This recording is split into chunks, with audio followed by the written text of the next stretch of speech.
আচ্ছা, কিছু শাড়ির কালেকশন আপনাদের সাথে শেয়ার করি আজকে। এটা হচ্ছে একটা স্বর্ণচুরি সিল্ক। এটা হচ্ছে ক্রিম কালার, গোল্ডেন, আর এই হচ্ছে রেডের কালেকশন। এই যেটা দেখতে পাচ্ছেন রেডের পোর্শনটা, এটা কিন্তু পাড়ের দিকে যাবে। আর হোল অল ওভার বডিতে কিন্তু হোয়াইটের মধ্যে, হোয়াইট না অ্যাকচুয়ালি ক্রিমের মধ্যে গোল্ডেন কালেকশন যাবে। আচ্ছা, এইটা হচ্ছে আরেকটা কালেকশন স্বর্ণচুরি সিল্কের। এই দুটো শাড়ির কিন্তু ব্লাউজ পিসে, হাতের কাছে ব্লাউজ পিসে কাজ পাবেন, ঠিক আছে।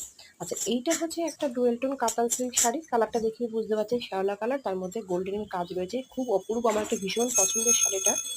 হ্যাঁ। আচ্ছা, এই তিনটে শাড়ি হচ্ছে দেখালাম। আচ্ছা, এই হচ্ছে আরেকটা ফেন্সি সিল্ক শাড়ি। আর এইটা হচ্ছে আরেকটা, এটা হচ্ছে নেভি ব্লু আর অরেঞ্জ, দেখেই বুঝতে পারছেন। আচ্ছা, আরেকটা, এটা হচ্ছে একটা বেনারসি, ব্রাইডাল বেনারসি শাড়ি। এটা হচ্ছে মেরুন কালারের মধ্যে আছে গোল্ডেনে, অল ওভার বডিতে মিনিকারি ওয়ার্ক। আর এটা হচ্ছে একটা ডিজিটাল প্রিন্টের শাড়ি, সিল্ক ভ্যারাইটি। প্রত্যেকটা শাড়ি কিন্তু